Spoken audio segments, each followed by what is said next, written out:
Welcome back. Welcome back. By the way, I started the recording for tonight, just so you know.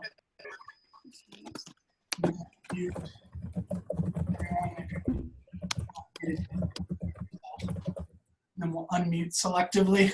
You know how this goes. All right. All right. So what is the big deal, team? Wait, before we do that, actually, I'm going to turn some light on so you can see me tonight. All right, interviews are ready to go. Sorry, that was a small one, but it is all posted in Canvas right now. Here, over here is in the right is a link to the form. It's all posted in Canvas, so you don't have to keep it up tonight, but you can click that link and see, so there's a Google form where we're going to enter our data. This was based off of the questions you guys asked on the first night, so just put those all real fast into a Google form, and all of that Google form is going to dump into this particular Google spreadsheet, which I've turned on the commenting feature, but not the editing feature. If somebody needs to be able to edit this spreadsheet, we can do that. But for now, this is where the response data is going to go into that Google spreadsheet. Okay, so you guys, as you guys collect that interview data, it's all going to go into there. Okay, all right, that one's done. During the next breakout, I'll try to fix the other one. Okay, but so we're off. We're chatting about Rose versus Council for Better Education. A big case. What the heck is the big deal? Why, in 2 different classes this summer, are we asking you to pay attention to this case? So let me get my agenda back up. Sorry, I've got a whole bunch of things open. Too many things open at the moment. Here we are. Okay. So I would just sort of, I'm going to pick group 2. You guys start us off. What was a couple of major takeaways that came up in your discussion as you guys are sort of talking about this case from 30 years ago? It doesn't feel like it applies anymore. Why are we making you read this thing? Kick us off. Someone from group 2. Group 2 is Christy, Jenny, Amy, Emily, Sarah, and Melody. Any of you feel free. We talked a little bit about how the difference between equality and equity is still coming up today. And that was talked a little bit about when they were trying to define the word efficient, and they were trying to give a uniform financial system to all schools, but then realized that that's kind of impossible with the different populations in the different schools. So we did talk a little bit about that when we also just did an assignment on that. So we're seeing the same issues that were 30 years ago that are still happening today. You mean to tell me 30 years later, we still haven't really figured this out? I mean, what? An entire generation has passed. Okay. All right, Jenny, were you wanting to jump on there too? Sure. And it's, I think a lot of us were maybe alive when that case was first out, but it's just one of those things that it's crazy to think about life before that and things we take for granted. They were talking about just the funding and how it was going back and forth with, what was fair, and even back then how people were just kind of going back and forth, because we talked about how a judge had initially ruled it one way and then came back and looked at it again. And even in the law, there's all these little loopholes, and I'm a black and white person, so all of the shades of gray can really kind of stretch my brain a little bit, because you can kind of make different arguments within the law. Mm-hmm. All right, what about, you guys put there at the end, the 7 characteristics to provide an adequate education. So I didn't see that one coming up in the others. Maybe you guys talked about it in the others, but I didn't see it cited. So while we're sort of chatting about your guys' group, what was important to you about those characteristics, or why did that stand out to you all?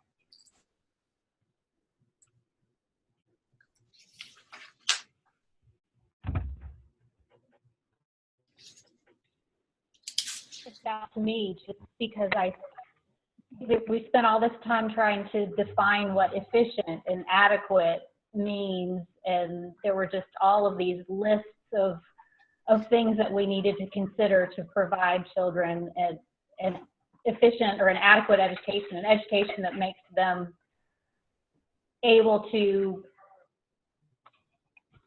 be successful in society somewhere down the line. Yeah. All right, I love those. I want to hold those for a minute because as we look at how this gets enshrined into statute, those things are going to come back around, right? So like here's something that emerges from a lawsuit and a Supreme Court and a committee that got created by a Supreme Court that the legislature is just going to sort of adopt in a little bit. And so not only is this case going to serve sort of from a judicial standpoint as a foundational case for us, as the legislature interprets this case, it's going to serve as a statutory foundation for us as well. All right, and those 7 characteristics are going to come back around. All right, good. On we go. So thank you, Group 2, for sharing a little bit. Group 3 kind of turned to you all, which was Ashley, Ellen, Coleman, Shelby, Emily, Roe. Sorry, I'm still learning you guys. Who goes by Roe? Oh, Rosalind. Yeah. All right. Megan and Krista. What stood out to you guys?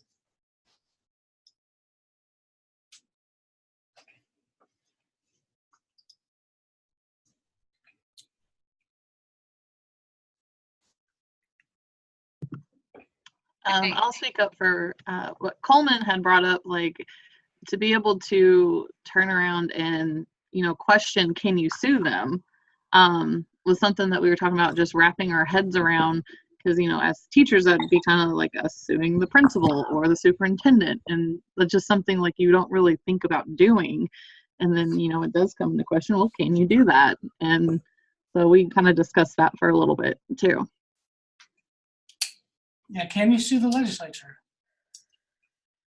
It is a really good question. And many, many, many states, the majority of states, actually, if you've been paying attention in Lou's class, these school funding lawsuits happen in every state. They're sort of a constant flow. Within the last year, Kansas, actually, if you Google Kansas school funding lawsuit, they just had one that ruled in favor of the plaintiffs just this last year. The school teachers. So let's see.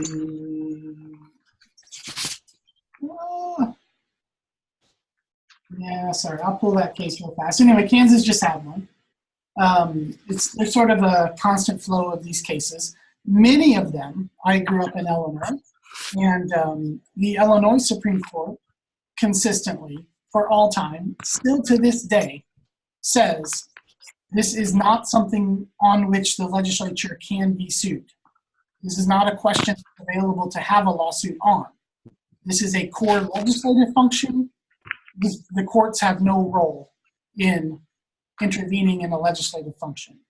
So many cases go down that route. Here's a link to Kansas. This is not the official lawsuit, sorry, but it just shows that gives some background into that Kansas lawsuit that just came down, which declared their schools unconstitutional. So the Illinois is just claiming that you would have to get a new governor or something to make a difference? Is that what they're arguing? Not a governor, that would be executive. They're saying it's a purely legislative function. Remember from night 1, 3 branches of government, 7th grade social studies, important for this case, for this class. 3 branches of government. Each of those branches is sort of in tension with the other, and it's always sort of unclear whose job is which. And that's in constant tension and balance, right? We're in an era of a strong executive, so presidents are really strong in this country right now. But there's been eras where courts have been strong, legislators have been strong. Illinois is saying it's a political question. It is not something on which the courts can have an influence because only the politically elected representatives of the people can actually make this decision. So you get that gets called political question doctrine. And political question doctrine is just a fancy way of the court saying, it's not our problem. Not our problem. Well, that's what I was saying then. So what I'm perceiving is then that they're, by dismissing themselves out of the equation, they're saying, well, you're going to have to vote in a new leader to then possibly make this change in the Department of Education or something like that. It would not be. It would only be through statutory. It would be the legislature itself in Charleston, in that building, in the black dome, the cold dome that's going on there in Charleston. The legislature itself saying, we want to provide more money for schools. It can't be through the courts. It cannot be through the governor. It can only be through the legislature. Now, that's each state's prerogative, right? But in Kentucky, you can see in this case, the Kentucky Supreme Court stepped in and said, yeah, it's our job to interpret the Constitution. This word efficient in the Constitution must mean something. I don't know what it means, but it's got to mean something. And then you can see they took a long time. They had a committee. They tried to really understand what the word efficient meant. They wound up coming to a meaning of efficient that used a concept of adequacy to define efficient, right? That came across? Yes, okay, good. For all of you, I'm talking to all of you now. So this Kansas decision that just happened this last year, inside of that Kansas decision, they too use adequacy as a definition for efficient. And do you know who they cited? Kentucky. Kentucky was the first in the world to have a state Supreme Court intervene and use the concept of adequacy as the foundational understanding of what type of education should be provided to kids. In fact, they didn't just like cite Kentucky as you read here. They actually said in plain language in the text, like, we're not going to define adequacy. Kentucky's done a good job of that. You should go read the Kentucky's opinion. We're just going to, as the state of Kansas, we are just going to subscribe to Kentucky's definition of adequacy. I noticed in our case that they brought up Michigan, that they said it was not a fundamental right. Education was not a fundamental right. In other states, that I find that crazy, and I feel like that makes Kentucky way ahead of others. So, yeah, it's a really fair question, and not all states have concluded that education is a fundamental right. Still today, I mean, that's still a thing. And of course, you have the federal government very clearly articulating education is not a fundamental right under the federal Constitution. And in that way, the United States is very far behind our competitors globally. Beginning, after our Constitution, education became a common inclusion in the constitutions that emerge when a country gets founded or refounded or whatever, right? So South Africa has been an interesting story for us because a couple of years after our decision came down, South Africa had a constitutional crisis. You probably heard some of it. Nelson Mandela took power. And anyway, in their constitution, they just enshrined education as a fundamental right directly there in the Constitution itself. And using that language, like education is a fundamental right, not messing around with it. And many other countries have that language in their constitution, but it's just not part of what we are as the United States. And so, education is not a fundamental right in all parts of this country in the same way that voting is a fundamental right or those kinds of things. So fun, right? Oh, tasty. Go ahead. That's fine. You can ask a follow-up. It's okay. So,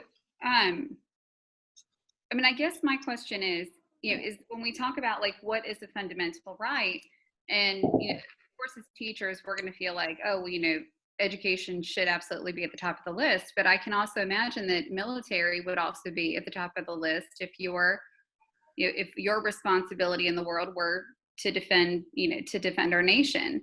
And really it's like outside of a lot of our mandatory spending, education, military, like all of that, it's all discretionary.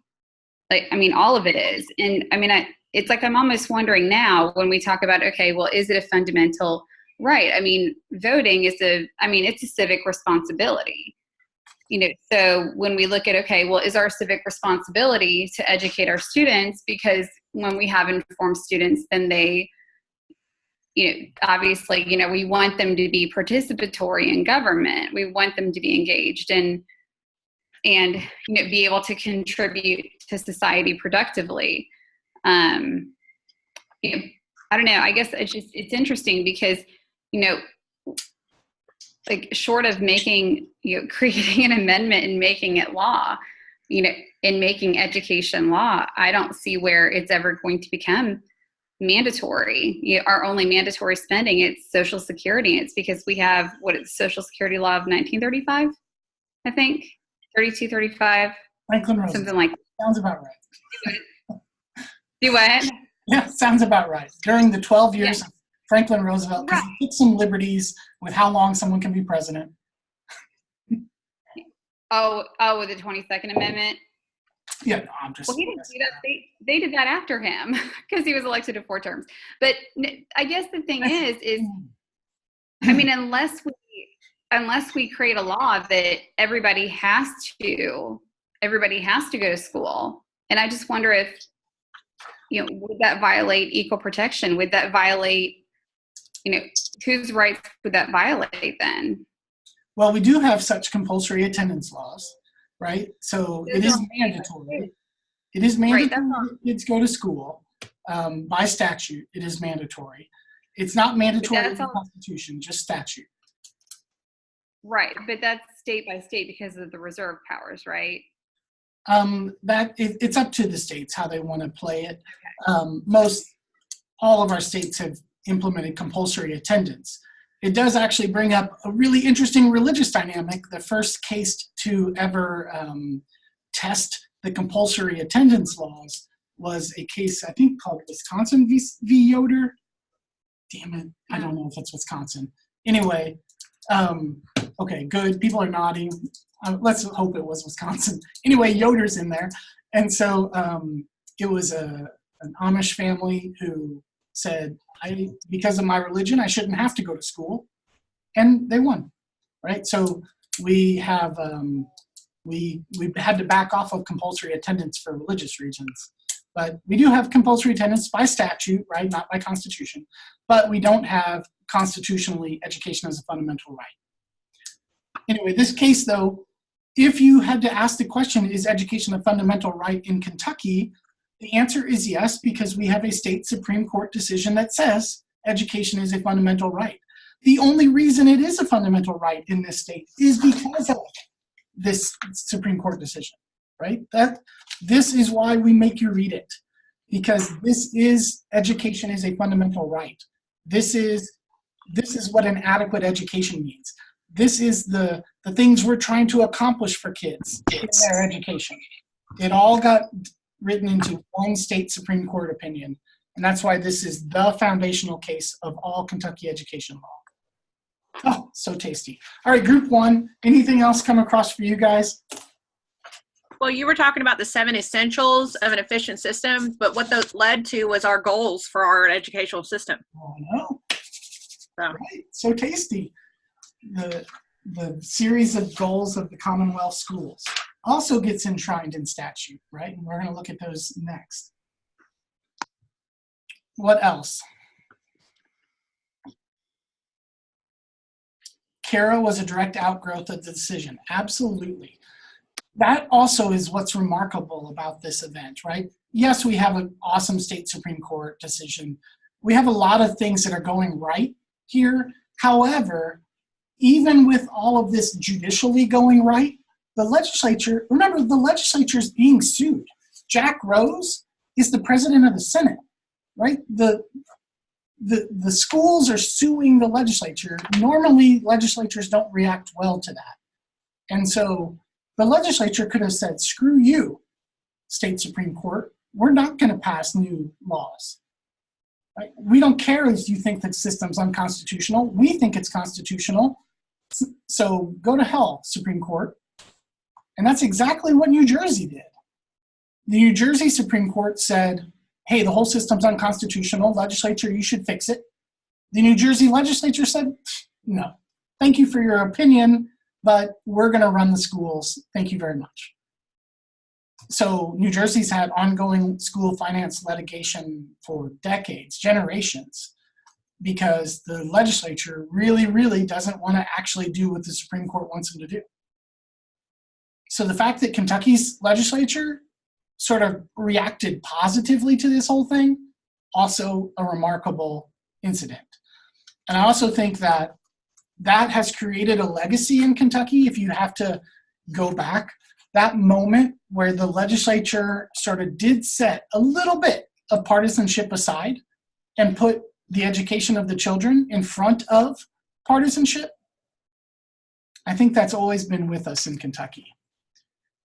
Now, last couple of years, tested it, right? Like we are in a generation right now that is actually really testing, are we going to put the education of the kids in front of hyper-partisanship? But at least the decade that I was in Kentucky previous to these last couple of years, education really did get held to a little bit of a higher standard or a little higher place. And I think across both administrations, the Fletcher administration also. And so I think you can trace all that back to this moment in 1989 and 1990 when collectively Kentucky really did just say, you know what, actually education is more important and we do need to provide for good schools in this state. And even if it costs more tax money, that's what it costs. Pass some tax increases, let's do it. Take it for what it's worth, but this case defined an entire generation of Kentucky's school system. Whether it will define the next generation, I don't know. We're finding out right now. Like we're in that period of testing it out, right? But this is so foundational. Okay, back to the agenda for a minute before we look at the resulting statutes from this thing. So I just want to give you 3 minutes of Judge Ray Corns. He is just absolutely classic. And I'm going to give you these 3 minutes just as a taste. He explains the whole series of events that led to the trial court decision. In this case, you remember right at the beginning of the case, they referred to the trial court judge a lot. The trial court judge did this, the trial court did this, the trial court did this. Well, this is the dude doing all of that stuff. He's still alive. And so we had him out actually 10 years ago now at the Rose at 20 event. And he spoke about his decision-making and what went into this sort of momentous decision that really, the breadth of the decision to declare the whole system unconstitutional had not really happened before in American history. So 3 minutes of Judge Corns just as a taste, and then we'll get back going. So if it doesn't take you automatically there with Vimeo, start at 40 minutes and end at 43 minutes, okay? Okay, good, go for it. Make sure you're muted.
Sorry, where are we supposed to go for this?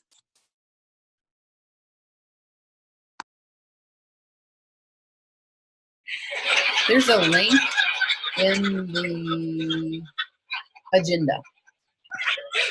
Okay.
Okay, team, come on back, come on back. So there you go. Judge Ray Corns, a Kentucky classic. Man, how lucky were the plaintiffs that the case was assigned to him. There was 2 circuit judges on the Franklin County Circuit Court. It could have gone to either. It's how cases get assigned frequently is pretty random. And so, you know, it could have gone to the other judge, but it wound up coming to Corns.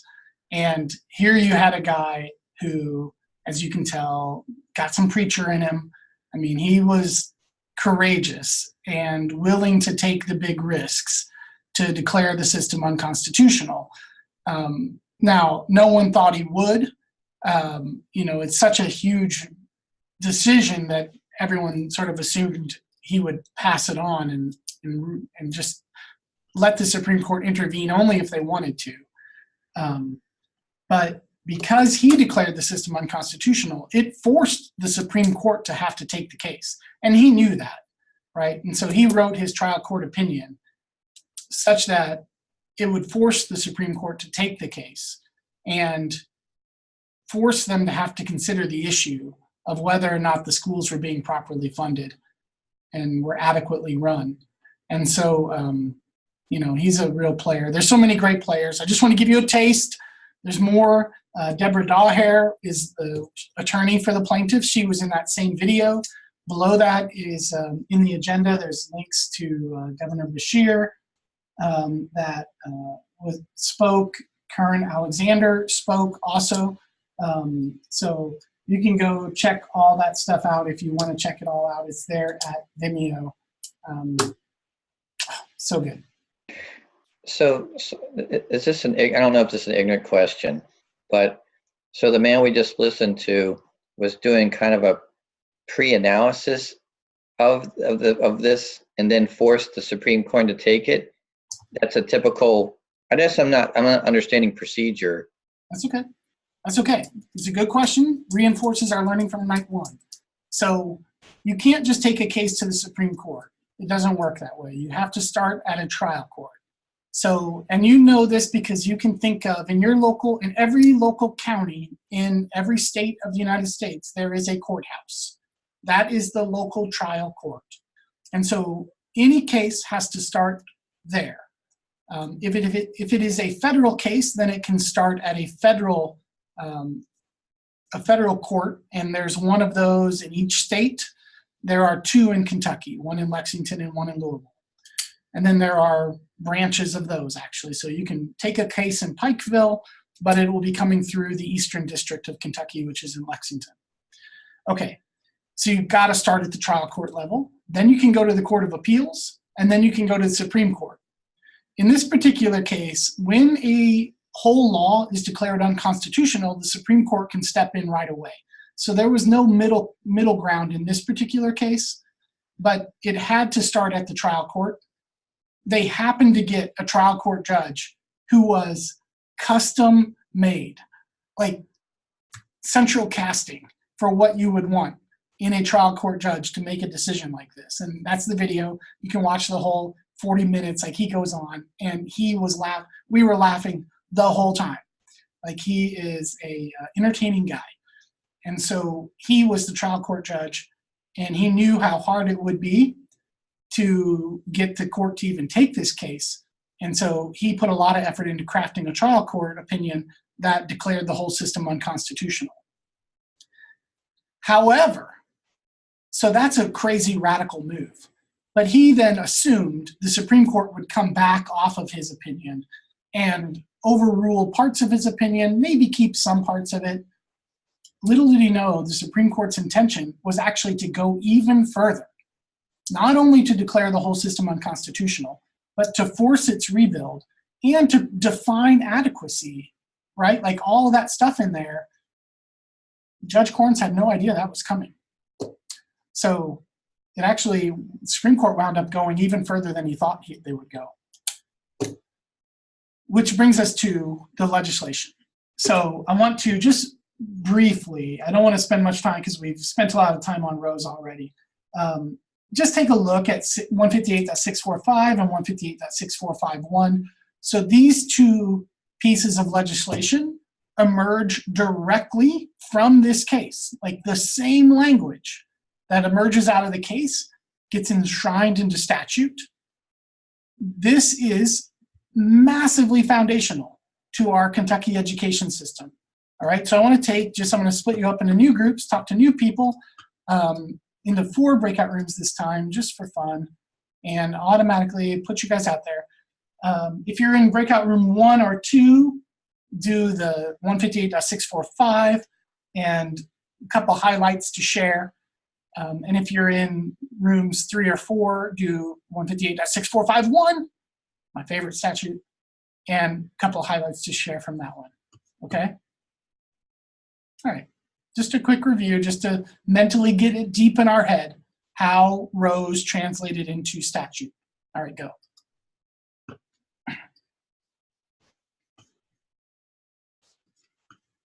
Oh, open the rooms. Oh my gosh, I keep creating the rooms and not opening the rooms. All right, now go.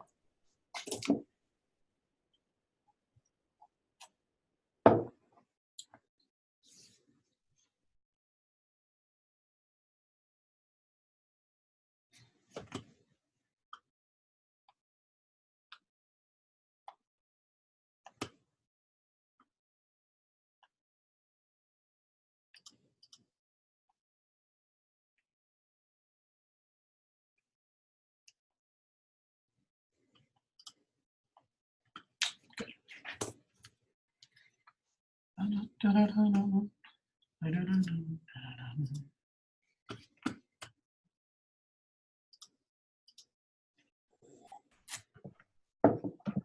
right, you guys are group 4, so do the 158.6451. Good, yeah, yay. Which one are we doing? 158.645. Okay. There you go. That's what I came in to say, perfectly timed.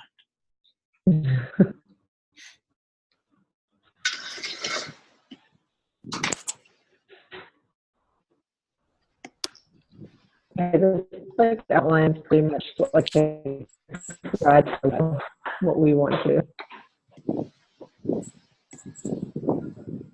When you click the link, it did bring up a statute, right? 158. Yeah, yeah, capacity required of students in public education system. Perfect. Yeah. This is me having to shortcut Kentucky's crazy link debacle. My mom, I've been having my mom pull all the statutes that weren't linked. So. So is it bad that Bert Combs is my cousin and I had no idea he was the lead attorney on this? What? He was my cousin. Yeah, Sarah. Obviously, Sarah. I see Sarah it's at their wedding and his funeral. So. And you had no idea that you did this thing? No, I mean, like I called my mom and my dad after this, and I was like, "Hey, I had to read this case," and they were like, "I was like, I recognize names." They were like, "Yeah, you should have." Yeah. So. Right. I mean, he was governor, right? So everyone will remember him for that. That's why I don't think anything like this would ever be pushed. His political pull and his like capacity to be able to push this, and just the way he was, his demeanor was like, everybody loved him. Yeah, that was another critical piece of this whole case, was getting Bert to take the case. Yeah, he also did it pro bono. Yeah, he didn't even want to take it at the beginning because, he was hang it up. Yeah. Anyway, yeah, great. I love it. Kentucky is a small place, but you have a small piece of it. Yeah. All right, sorry to distract, but yes, it completely captured my attention. Sorry.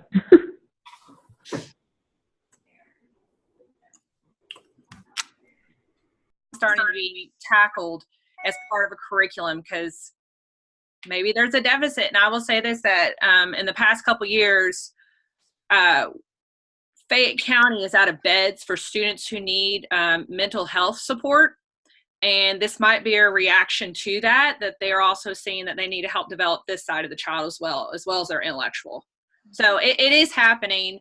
But what I think is amazing is this is the exact same thing that they were trying to develop back in the Boston schools at the beginning of our nation. We're still trying to develop good character citizens. So, and Kentucky, built upon that within their constitution. I teach at an elementary school, and I think I can confidently say that we have systems in place to teach all these things. Now, I haven't taught or heard of past fifth grade, all my experiences in elementary, but I know that at my school we have like a social skills curriculum that we follow, and we're addressing the mental health issues early on and things like that. I did read the one, number 6, sufficient grounding in the arts. And I think that we celebrate and support everyone's culture and heritage, but I don't feel like they're getting many arts choices, even in elementary school. Sure, they go to art and music, like that's some of their rotations, but that's 50 minutes every couple weeks, and it doesn't feel like we're doing a great job at that. And I know, Jeff, you feel strongly about that topic, I know. But I think besides that one, I would say that in elementary, we're taking care of these requirements. Now, when we go to middle, like you said, I'm glad they're initiating that in Fayette County. Starting this year coming up. Okay. And I do know that there is a credit that's required in the high school. They have to have that humanities class or they are not allowed to graduate. So we are expecting more out of our students than just the basic core subjects. We want to develop their knowledge and history and all kinds of parts of them. I agree with you, Ann, on the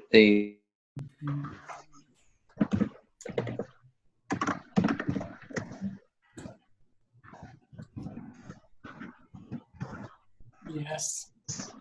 1B, oh my gosh, the best. My favorite part of my favorite statute. I thought that was your favorite statute. I remember you saying that at Next Gen, so. It is. What legislature would sit down and think about, what do we want for our kids? We want them to be patriotic. We want them to be altruistic. Oh my God, I love that altruism word. It's so high-minded, and legislatures are so rarely high-minded. You know, like it's not what they really do. It's so weird.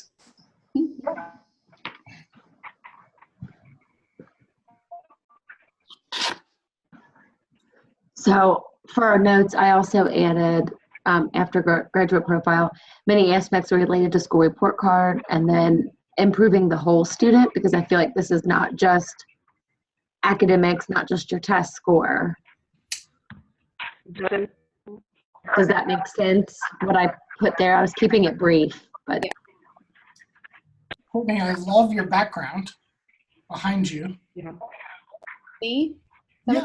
Oh, my IKEA lamp right here? No, not Megan. Sorry. Oh, I thought you said me. I do like your, Thanks. more than that, I like the color on the walls. What a great color. Thank you. Now, no, Courtney, all the bourbon behind you. oh, oops.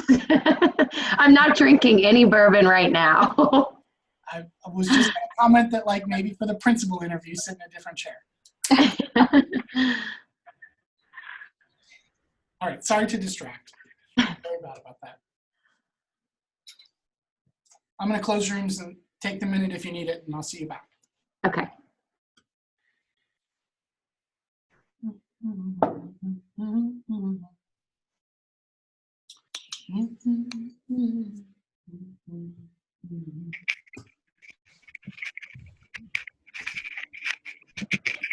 I had Brandy Carlisle stuck in my head. What song? This one is Evangeline, which is anyway. I know things a lot because we have this Railbird Festival coming up, and oh my gosh, Saturday of the Railbird Festival, just one of the best groupings of bands. And, although, Don, I'll say, like, Louisville with the Forecastle and yeah. Oh my God, Forecastle kills it every year. Mm-hmm. There are good music festivals in Kentucky. Oh, unrelated, but maybe of interest. If anybody is interested in seeing Hamilton, there are face value tickets still available. There are $79 tickets available for Hamilton. So if you guys want to see that and are willing to, if you had, depending on how far you are away, there are still tickets available. At the Palace? Where is that? No, it's at the Kentucky Center for the Arts. It had a fire. So good. Oh, Yeah. awesome. I haven't seen it yet. We're going to go. Awesome. Where's Right. every penny? I sort of blew through my wife's anniversary last week. My wife's anniversary. It's our anniversary. But I'm responsible. Now So- we understand. Yeah, take her to Hamilton. Come on. Oh, Donna, that's a great suggestion. Actually, that's The kids at my house and then go to Hamilton. first thought I had was like, that would be a pretty good anniversary gift. All right, on we go, team. So here we are now in statute. Now this is the legislature making sense of this case and now enshrining into the core legislation of our education system the principles of Rose v. Cara, Rose versus Council for Better Education. So let's start with 158.645. And Kirsty's group, Tara, I like the first thing you say there, that this thing struck you as like a graduate profile.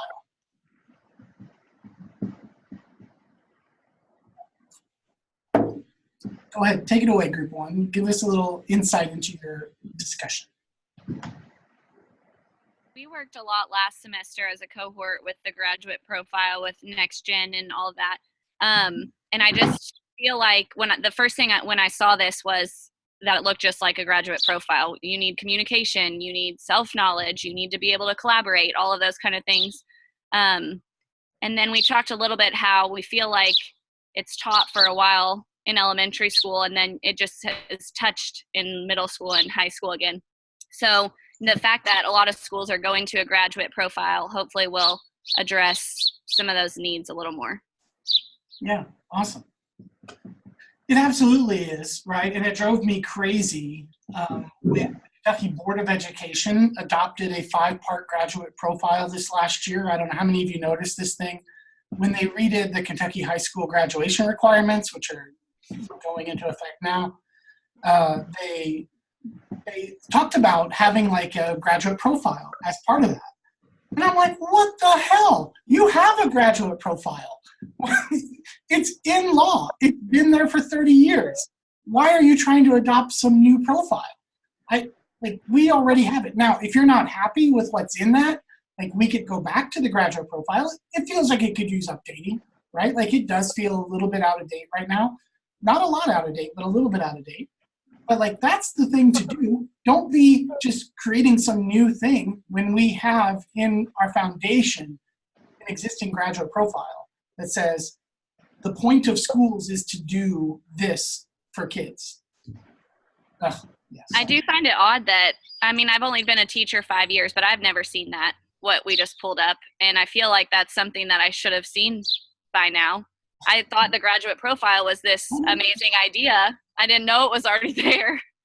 Exactly. I do too. I feel like teachers should know these things, but don't really know these things. For me, it's always important to know the why, right? Like this is the why. These two statutes together form the why of Kentucky education. And you would think that we would have put that in place for everyone that's working in the Kentucky education system. But unfortunately, no. All right. Anything else, Group 1? Sorry, I'm trying to pull the new, the Kentucky graduation requirement statute regs. And then in there, they put out their new graduate profile. It was the stuff you think about, communication, critical thinking. Like, we have it. I had to go to each district and talk about how we're implementing the graduate profile, or not each district, each school in my district. And when we were talking about it being, a state law, every place I went to just kind of looked at me like I was crazy. And apparently they had no idea either. So. Oh, it's frustrating. No one does. It's so frustrating. Really, really would think that we passed this knowledge. Okay, onward then. What else from Group 2 around this 158.645? So beyond the grad profile, what else struck you, Group 2? We talked about the mental health being listed in there. Yeah. That's a need we're seeing in our schools, that a lot of schools we're not able to meet our kids' needs, and it's in there that we should be meeting it. Yeah, it's a very whole child. Both of these statutes together form a very whole child approach. You can really see them thinking much further beyond the curriculum, as in what a school should do. And that's not, I feel like we've lost part of that broad vision of what schools are for beyond just the curriculum. Okay, then to 158.6451, which is a little bit more detail now about what exactly, to achieve those things in 168.645, these sort of big ideas, the things we want for kids. 158.6451 is sort of okay, so what are we going to do? What are schools supposed to do? All right, so 158.6451, Group 3, Jenny, Ashley, Melody, Donna, or Amy, what are schools supposed to do?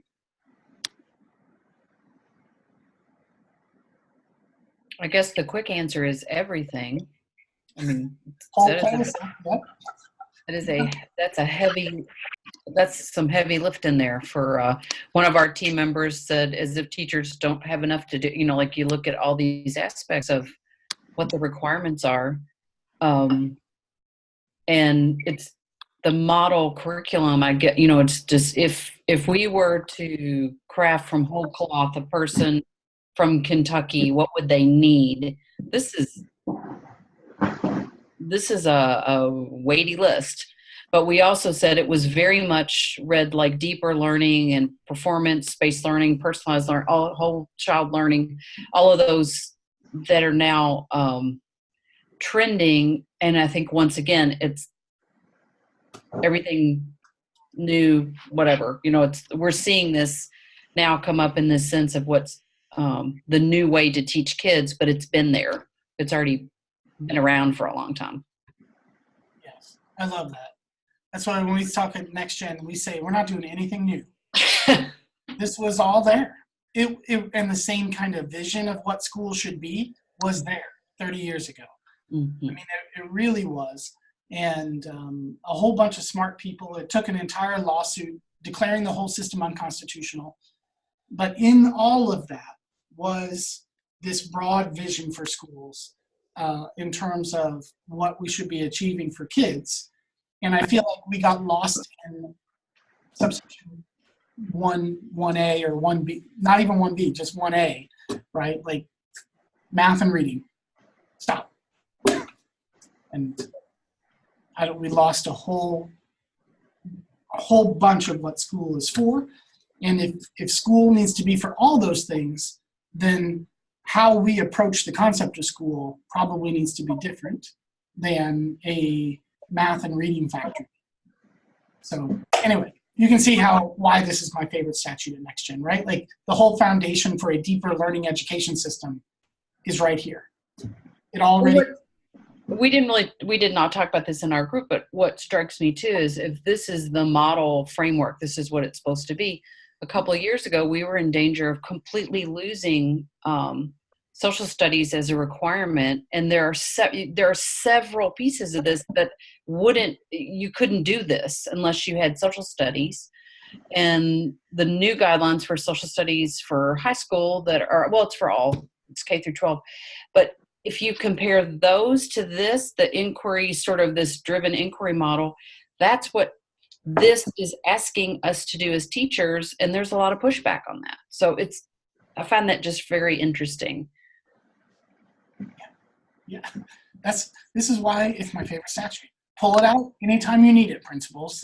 Right? Like when someone questions, like we're spending time on social studies, but we need more time for reading remediation. Whatever strikes you, right? There's always this constant testing pressure. Well, pull this thing out and say, I'm doing what the law is asking me to do, right? I've got to prepare kids for altruism and patriotism, and honesty and human worth. I got to deal with kids' mental and physical needs as much as I'm worried about their math scores. Like, I understand people won't react well to that, but it literally is the law. Like, that's why I love it. All right, great fun. Group 4, what do you want to add around? You can see how much fun I have with these. This is why it's one of my favorite nights. So Rose, Shelby, Courtney, Emily, Megan, anything you guys want to throw on for 158.645.1?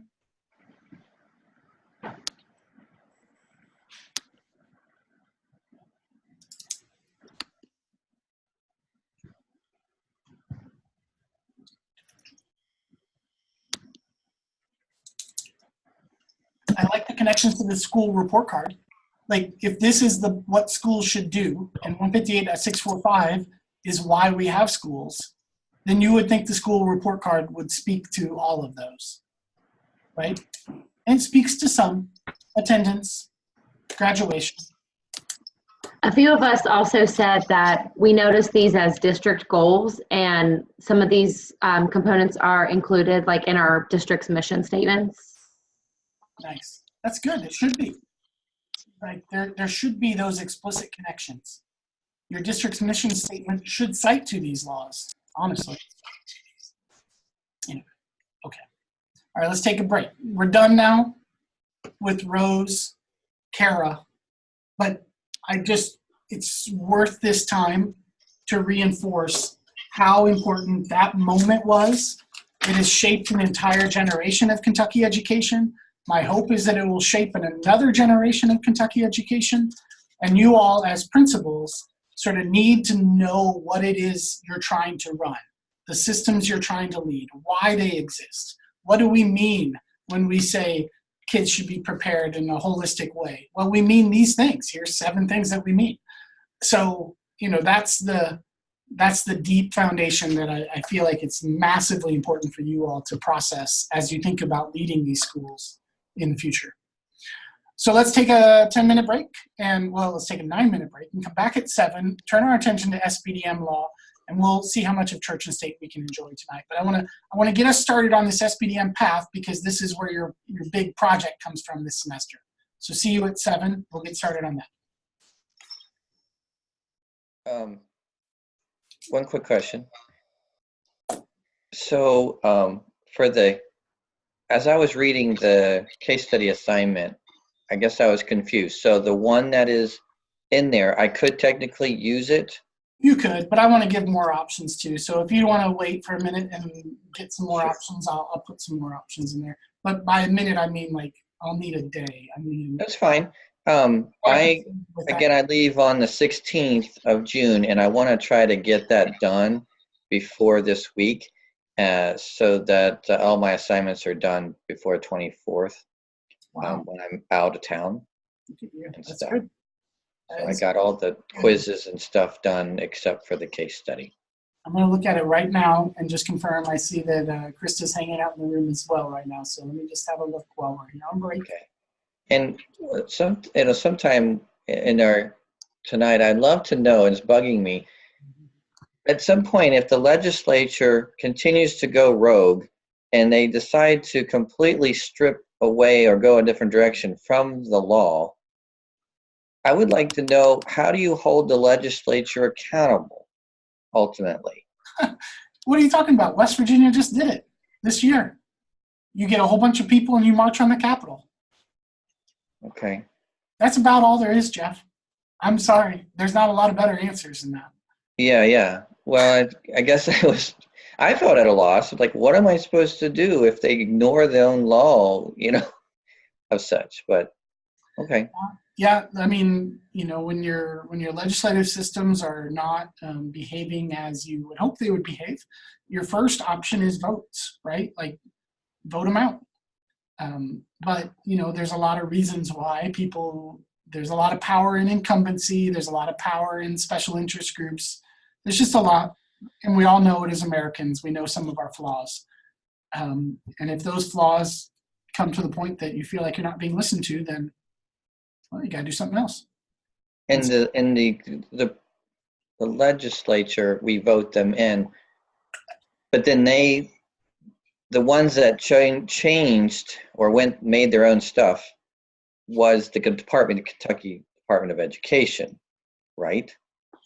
No, actually, the Kentucky Department of Education came last in the series of events.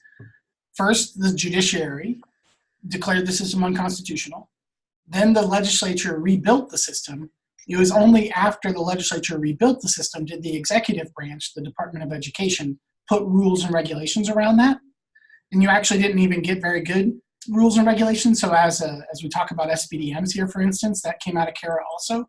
Yeah. That piece required attorney general opinions just to try to figure out how to make it work. And so the actual attorney general was getting petitions saying, we don't know what to do, help us out here. So the attorney general started writing opinions. It was just an opinion, right? But it's the opinion of the chief legal officer of the state that was trying to interpret these new laws and tell schools what to do. So there's a lot going on here, but the executive, the Department of Education, that's the executive branch under the governor, that came last in this story. Yeah. So Krista, yes, this case is fine. I know you're listening. I want you to take your break. Cool. But this Owensboro case is fine with me. Go ahead. I've got that. I have to go to that second interview. It's at 8:00. Okay. Of all times. The only thing I can think of is because it's an admin position and they probably want SBDM there and people work during the day. Exactly. It's SBDM, right? It's what we're about to talk about. Like, this is theoretically the entity that is supposed to control schools. So I actually view it as a good thing if they want some feedback from the whole SBDM. Like, for us, when we hire positions, we have students participate, we have parents participate. So I actually view it as a good thing. I hope you do too. Oh no, it's perfectly fine. I mean, I knew that I wasn't going to be going back to Covington. I believe it's very much a broken and corrupt and horrible culture. So I knew that I would be sitting out this year, and I was perfectly fine with that. But I thought, well, I'll go and I'll see what's out there. So I did, and so I've already had a couple jobs now lined up, but this is actually the one I want. So there's a lot of districts in that part of the state, so there's a lot of different options. And so I'm glad there's something looks like it might be coming along. Yeah. So, okay, well, I'm going to hop off here then. And you said you're recording the rest of this? I am. So if you just want to watch the rest on recording, just skip halfway through the recording, right? Okay. All right. That sounds fine. Okay. Well, thank you. No worries. Good night. Good luck. Thanks. Yeah. I'm excited. I mean, this is a good position to be in, like already having some other jobs. Mm-hmm. And the one I really want. So that's a good place to be. Good. All right. Thank you. Good luck. Thanks. Bye.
All right, team, if you're listening in, jump on back in.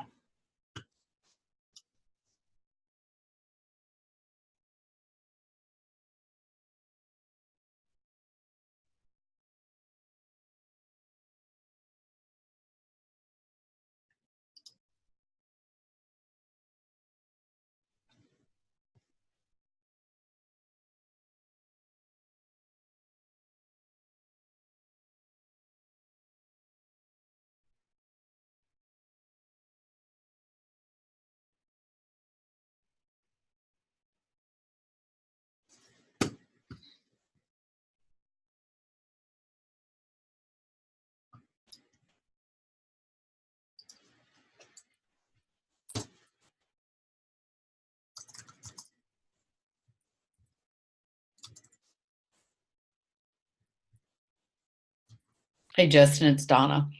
Yep. I sent you a note about my policy change. I don't know if you had a chance to read it, and Okay. it might be in the mail, dead file, or the junk file. But The other, it's like the not focused file. That's what Microsoft. Okay. Well, I'm, as you know from my schedule, I'm anxious to get going on that and pursue it. So if you would have a chance to, I want to look at changing the student. Each kid gets a manual that they have to sign and says, yes, we've read this with the rules and procedures. And one of those is attendance, how often they have to attend or they're truant. But the caveat is with the alternative program that or the performance-based program that I'm in, attendance by state statute, I just found this out, is variable. So that guidebook only talks about the attendance that is necessary if you're in a Carnegie Minutes traditional course. And I'm proposing that as we start to add these types of programs, the attendance for performance-based programs should also be listed in our student manual. Does that constitute, is that kind of what you're thinking about, or is that not enough? Send me the follow-up and send me the link to the existing document. It'll give me more of a sense of how JCPS is treating it, whether they're treating it as like a guidance document or if they're treating it more like a policy document. Thank you. Okay, will do. Because you're as I'm reading it, it's not the actual SPDM policy, it's not school district policy. It's district policy. It's JCPS district policy. Every student is required to sign, and depending on their age, their parent has to read, sign, approve. Yes, we know this is the policy, and we know that if we don't follow it, they'll face consequences. But it's caused so much consternation for us because our kids are in it's not alternative, it's a performance-based, but even people in our school are basing attendance on this document, and it doesn't give the full story. So we are arguing constantly, and I didn't know until recently I found the statute that talks about attendance. So I'll send those documents to you. And should I go to your UK email and just send it directly to you that way? That's better, Donna. Okay, of course. Yeah, it seems okay to me, but I just want to see this and make sure that you're actually proposing to change a policy and not just changing like a newsletter that tells people about the policy. Exactly. And that is exactly my question. Does this constitute actually something that's being changed, or is it a notification, or is it a change of policy is sort of my question. Send it and I'll know pretty quickly. Okay. And then when you see it, you might be able to guide me into a way that it would actually be appropriate for okay. I'll send that to your regular UK email. Well, great. Okay. And for the rest of you, that was fine because we're now into the area where the major assignment for the class comes from, which is change a law, right? That sounds insane. Before this class, I understand how that would sound insane to you. But remember, we're going to define law as everything down to classroom rules. And so your ability to change law is actually way broader than you thought. But we're going to look at this one specific area of law of which principals have a lot of discretion, and that is SPDM policy.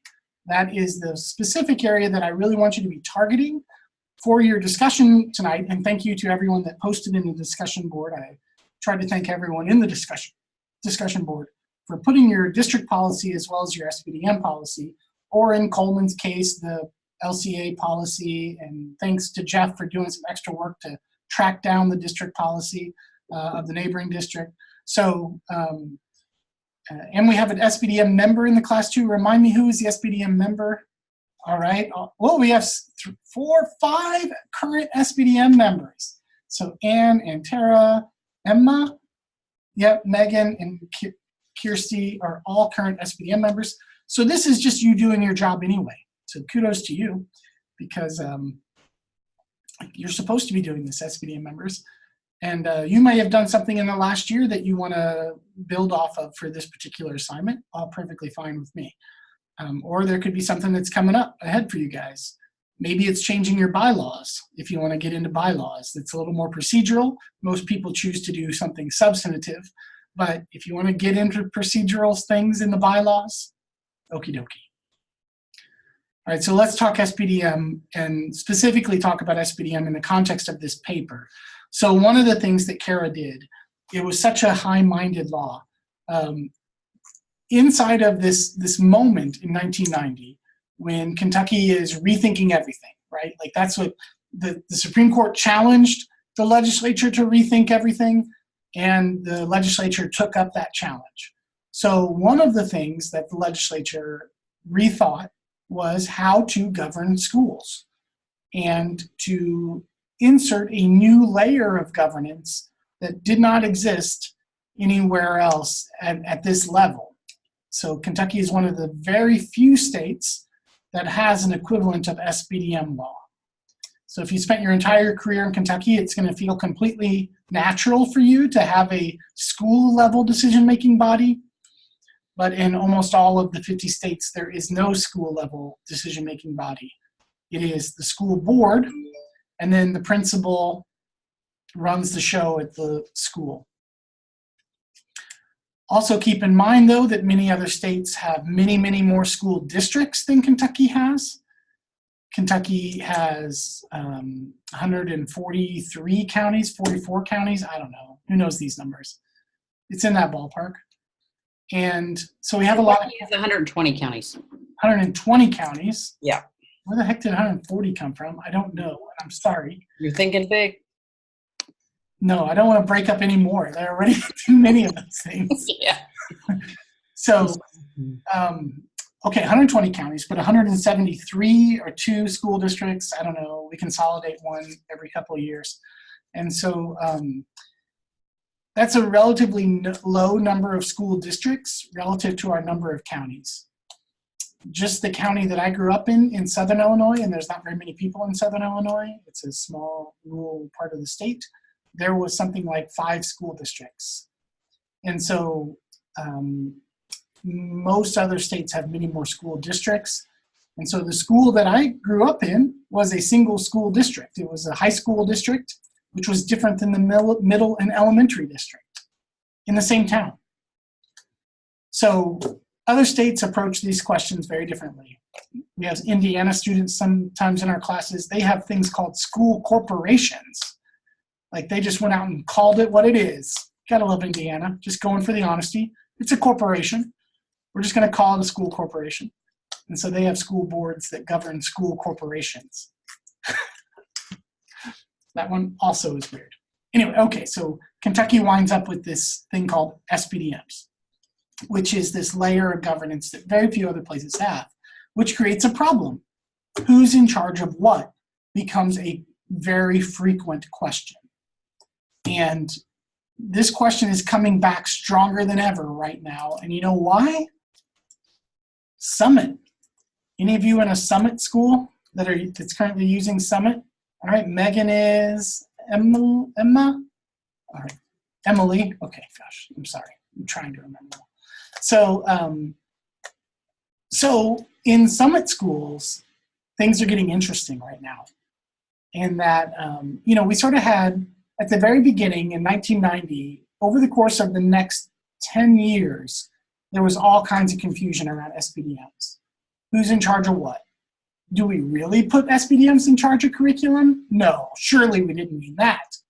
Yes, we did mean that. So all kinds of action. But then there was a period of a good 15, 20 years of, okay, we get it. There's still controversy from time to time, but not a whole lot. But Summit has brought back the controversy. So for Emily or Megan, have you guys had any of that controversy emerge between the SPDM and the school board and the superintendent?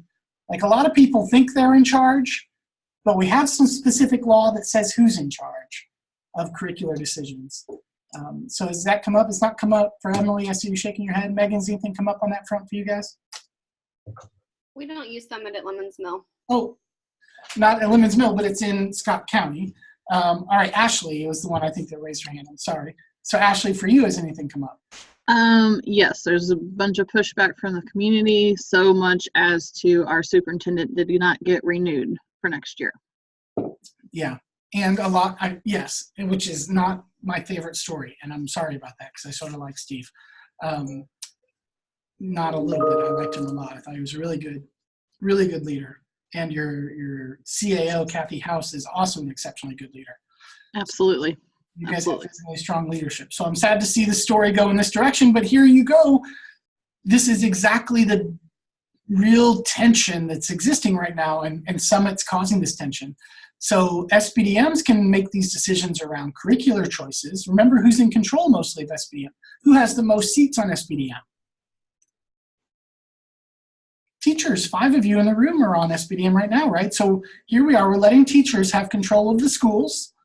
Now, do teachers always take control of the schools? Not really. Principals wind up exercising a lot of control, right? So we got to talk about how SPDMs are functioning. However, theoretically, this is teachers getting to make decisions about the core decisions at their school, including, are we going to run a curricular program called Summit?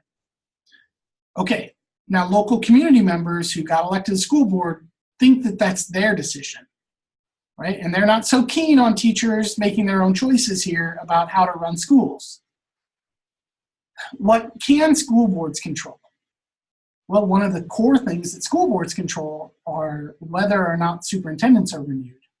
And unfortunately, in Trimble is a good example of a school board exercising the authority that it does have, which is to voice its displeasure about things like Summit through not renewing contracts. That said, the school board cannot stop an SPDM from implementing Summit at a school. Trigg County is actually the best example of this. Trimble might wind up being another good example. But in Trigg County, the school board did not want it. The high school SPDM did want it, and they're doing it because the SPDM makes this decision, no matter how pissed off the school board is about it. From my understanding, we're all still doing it. I have training this summer, so we're still doing it. Correct. Exactly. I mean, that's the weirdness in this law and the inherent tension that Kentucky put into statute, that as long as SPDMs stay a thing, we're going to keep having this tension. It's not going to go away. And I think it's only going to get worse as the deeper learning movement moves forward, because one of the things that, as you've been part of NextGen, you've seen the kind of stuff we talk about. We think there are different models that can have equally or better results than our traditional models of education. But local school board members are not really up to speed on the latest educational models and theories and everything else, right? Like, they're just community representatives. They're bankers and farmers and accountants and whatever else, right? So they're pretty invested in keeping school as is. Not in a bad way, but they really don't know any other alternative. And so we're getting a lot more tension these days. And I think the deeper learning movement is only going to make that worse. Summit is just, I think, the beginning of a wave. And so, hey, future principals, guess what? You're going to have more tensions around SPDMs in your future. So you might as well start to master this particular domain of yours. All right. So I had some great activities built, but I don't want to take this much time for our great activities. But you can, obviously, there's a lot of great things to talk about here. SBDMs are a way to do local site-based control. So one of the great discussions that you can have around this is, why would Kentucky need charter schools when we already have school law that says each school can basically make its own choices? Kentucky made that case in the past during the previous commissioner, Dr. Pruitt. They wrote up, they told the federal government during Race to the Top that, like, hey, don't hurt us because we don't have charter schools. We actually have something better than charter schools. We have SBDM law, which allows each and every single school in the state of Kentucky to make its own curricular choices. The federal government wasn't buying it, and we didn't get Race to the Top dollars. And of course, our current commissioner and our current administration is also not buying that argument, right? Like, they want charters. And so a lot of that debate centers around this because we already have this pretty weird structure. And honestly, SBDM is one of the primary reasons there are no charters in Kentucky. Every time that charter debate came up, there would be, well, we already have SBDMs. Why do we need charters? Right? So that worked for a long time until about 3 years ago, and then it didn't work. But that's an interesting debate relative to what's going on in the state. We're not going to have it tonight. Feel free, as you guys hang out, because I know you just hang out all the time on your own without the professors present. You guys can just sit around drinking bourbon or coffee, whatever suits you, and talk about SBDMs and charters. I know you will. All right. So another fun thing you can do with these is have scavenger hunts. And so I actually have a scavenger hunt for you called the Find Information Quiz. That is part of your assignment for this class. We were going to practice that a little bit tonight, but I also don't want to take all the time for this. However, I want you to be paying attention to what happens in which document. I asked you for the discussion boards tonight to go get both the school board policy and the SBDM policy. And those two documents are supposed to be complementing each other. Sometimes that works, sometimes it doesn't.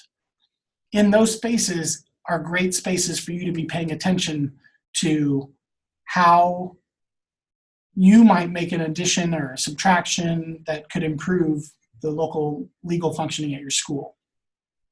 I'll give you an example. So a lot of districts have adopted acceptable use policies that govern how technology is implemented in the school across the whole district, right? Now, how technology gets implemented to support curriculum, is that a school board decision or is that an SBDM decision?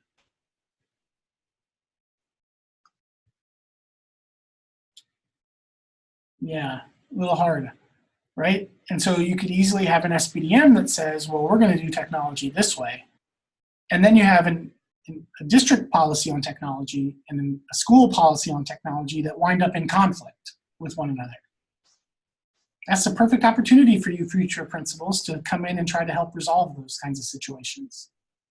And there's all kinds of stuff in there as you start to pay attention. I specifically would love to just push you to, you can go wherever you want to go with this. You can go to dress code if you want to. You can go, this is your policy to change. But pay attention to the curricular policies going on at the SBDM level and the quality or lack of quality in those curricular policies. If I had to point you to one zone, that would be where I'd want to point you to, principals. This is really where you as principals can get to have a lot of influence on what the curriculum choices are at your school. I'll give you an example that Coleman knows. When Coleman came to STEAM Academy, at STEAM we have an equivalent of an SBDM called advisory. It's not technically legal, whatever. We put some extra seats on it because it's a program and not a school. Anyway, it functions like an SBDM. One of the things that we did early on at STEAM was we demanded that all courses be taught on Canvas and that all teachers create Canvas shells. It became a minimum teaching expectation that we sort of put into our policies. So when we hired a new teacher like Coleman, like it was just the expectation, it was the minimum teaching expectation at that school, right? Coleman, you want to reflect on that? Yeah, so I was really just kind of thrown in, here's Canvas, but in all your classes. Another thing that was like 500 copies that I could, pretty much I was completely, and amazing to kind of see the transformation. Yeah, so you were a bit in and out there, but you definitely confirmed that, like, it was just the minimum teaching expectation. Principals, how powerful of a tool is that for you? You have the ability to help craft minimum teaching expectations at your schools. Very few principals use this, use the SBDMs to help sort of set what the teaching expectations are going to be at your school, but you can do that. So if I had to point you in a specific direction, I'd point you toward. I'm thinking of a teacher at my school this year that ended up getting pink slipped because she wasn't using she was just opting out of the curriculum that we chose. But now I'm thinking back that I don't know that it's in the policy. I'd have to go look. But if it were, that would have made a lot less argument for the principal, I guess. Yeah, that's right. And because SBDMs are democratically representative, at least as defined by Kentucky statute, right? Like the commissioner right now would like to return to that question and put more local bankers on that committee than there are teachers, right? There's a proposal in Frankfurt right now to increase the number of parent reps on SBDM to equal the number of teachers and thereby somewhat reduce the teacher influence at the SBDM level. I don't know if that proposal will go forward or not, but there's one in Frankfurt right now.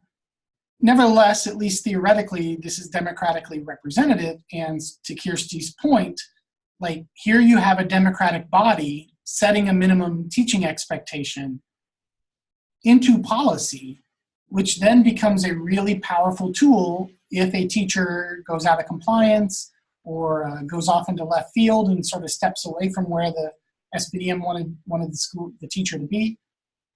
That's a really powerful tool to help point teachers in the right direction. Now, right now, I know that all of you are on the teaching side, and you're like, I don't need an SBDM telling me what to do in my classroom. I get it. I get that there are trade-offs here. But as you guys start thinking about being on the administrative side of this equation, SBDMs could be, you might view that question differently.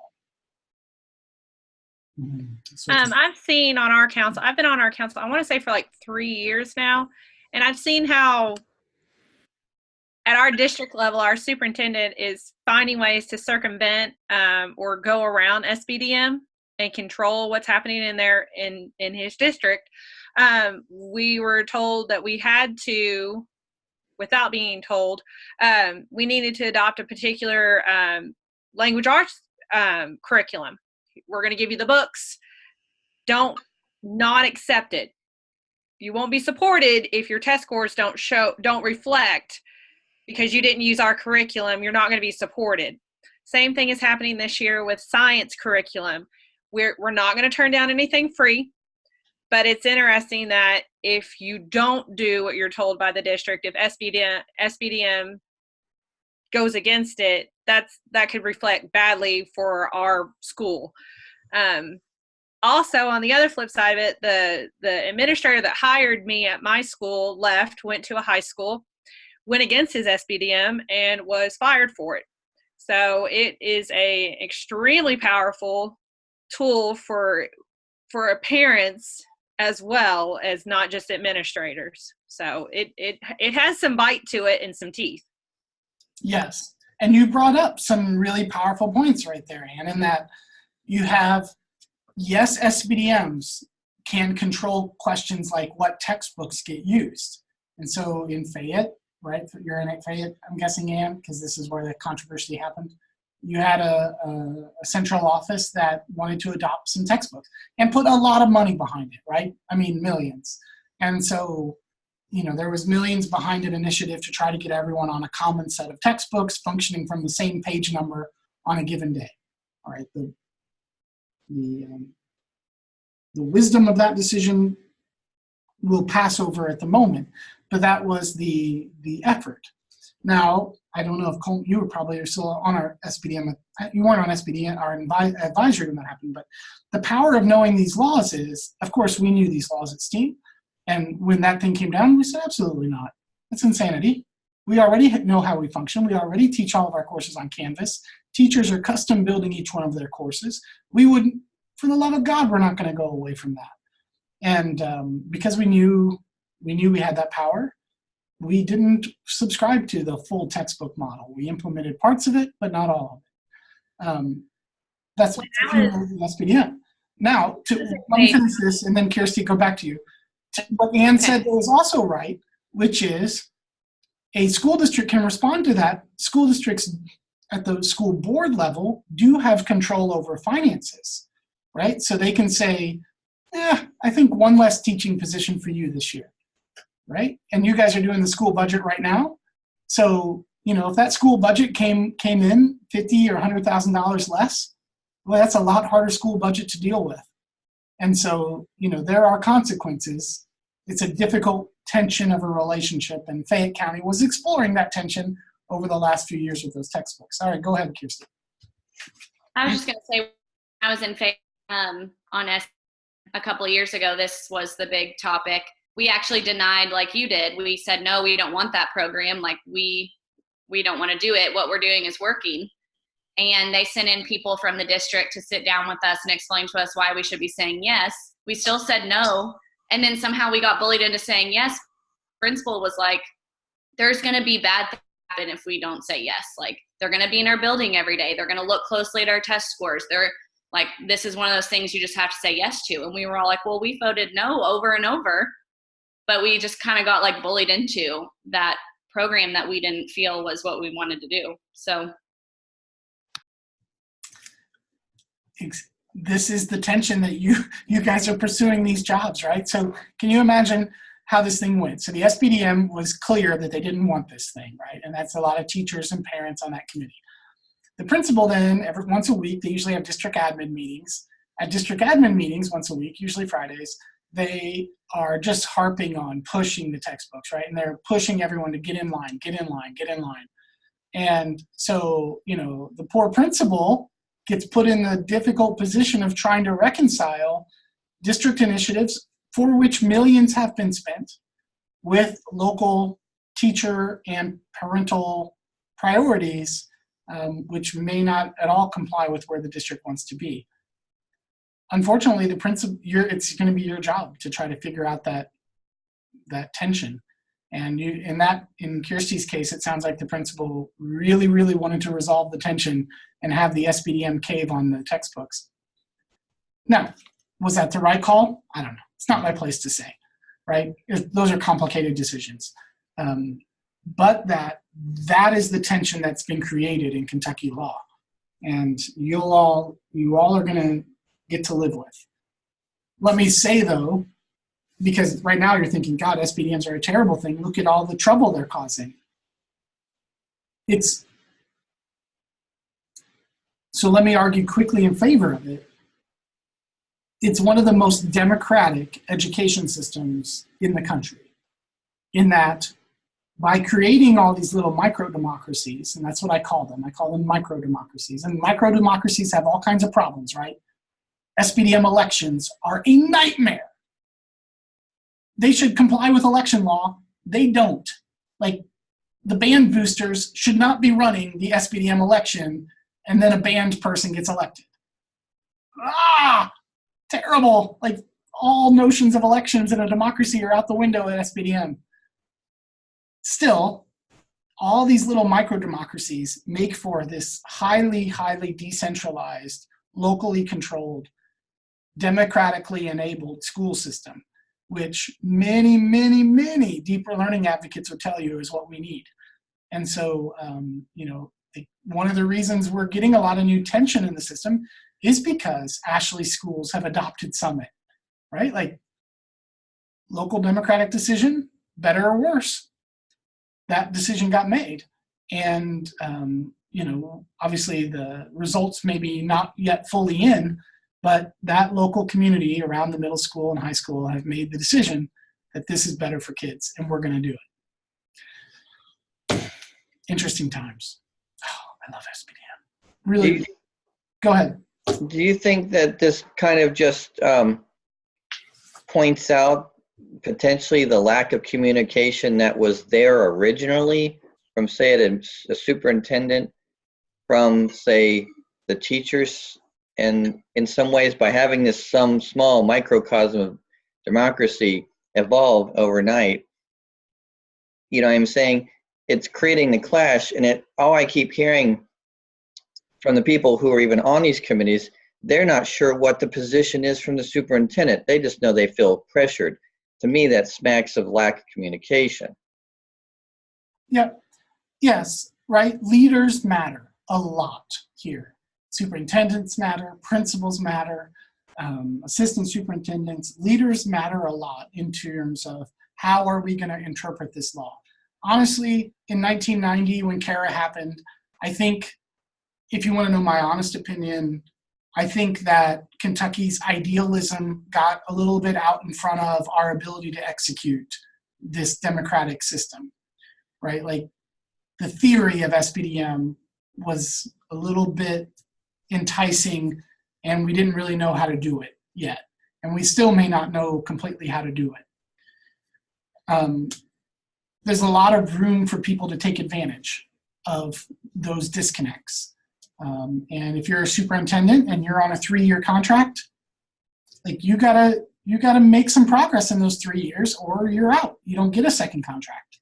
And so those folks feel a lot of pressure to just implement top down. Here's what we're going to do.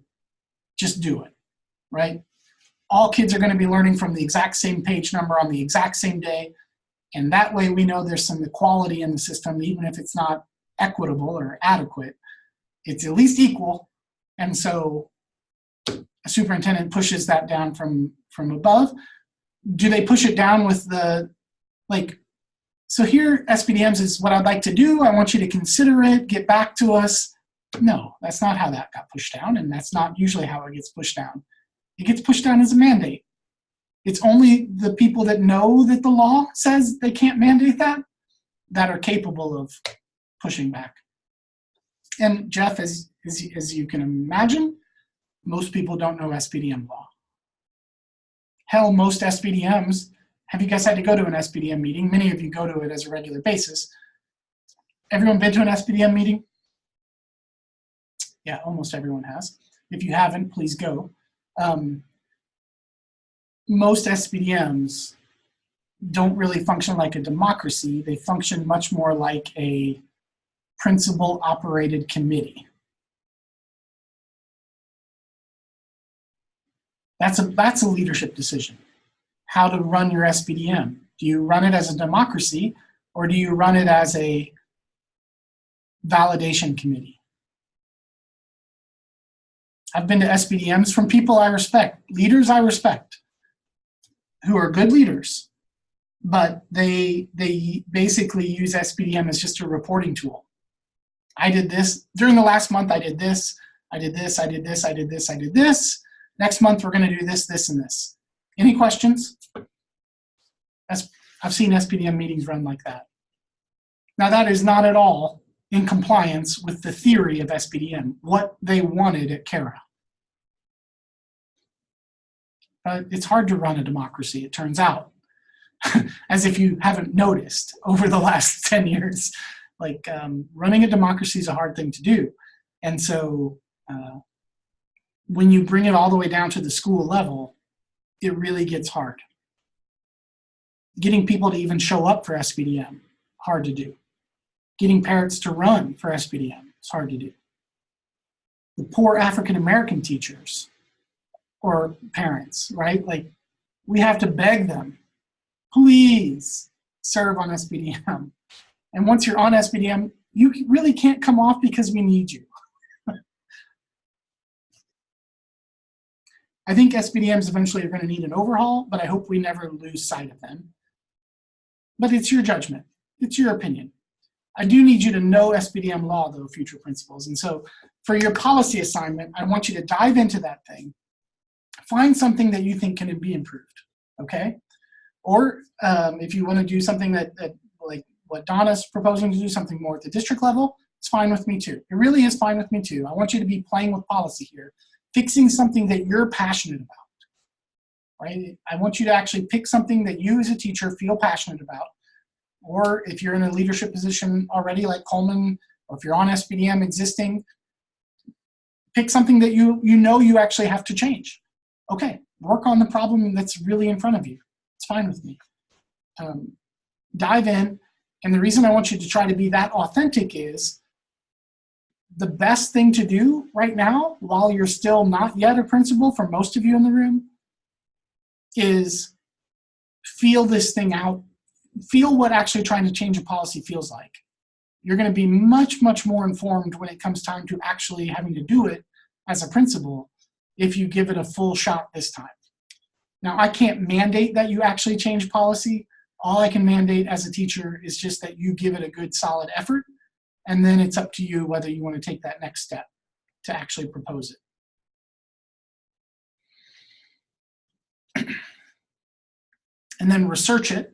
Right? Like, it's not enough just to say, I think we should do this. Well, great, that's your opinion. I have mine. It has no, that has equal value. You have to bring research to the table. You have to say, look at what other districts are doing. They've tried this approach, and I think that looks better. You might say, look, some of the literature recommends that we do this. That's another good thing to cite as evidence. And then actually make a change, propose a change. It's not nearly as scary as it sounds. How many of you have changed SBDM policy already? A few have. Good. Catherine, tell them, how scary is this? You survived it? Yeah, it was pretty easy, actually. I can be very persuasive, though. Yeah, I know. I like that. But it's not nearly as scary as it seems, because SBDMs are not even really used to having policies brought to them, right? Like, oh my God, a teacher has proposed a new policy, done some research, and written it up in this 6-page brief. Okay, let's do it. What are you recommending? It doesn't matter. Sign off. You'd be surprised. I love it. Here's the thing I love. We have students starting to bring us policy changes at STEAM, which has just happened within the last year or so. We have a little student voice team that's taken hold finally, and they're bringing us policy changes. Like, talk about hard to say no to, right? When kids have put together an effort and they bring you some policy changes with recommended language, it's hard to say no. So use that as a tool, principals. All right. Okay. Anything on SBDMs? We'll keep returning to SBDM, and I feel like I didn't do a whole lot of direct instruction around it. So we can keep coming back to it, but the best way to learn it, I think, is to get in there and try to change something. So let's try to get you started on that. Like Donna, if you have questions about what is a good policy recommendation to change, send them to me. But I'm pretty much okay with anything that is actually in either of those two policy manuals, okay? So if it's there and you're proposing to change it, that works for me.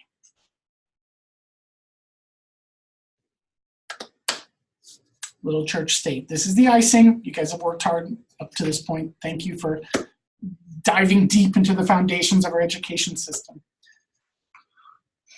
Church state. So the founders of our Constitution did something very odd. In that little First Amendment they adopted, I was at the National Archives just about a month and a half ago.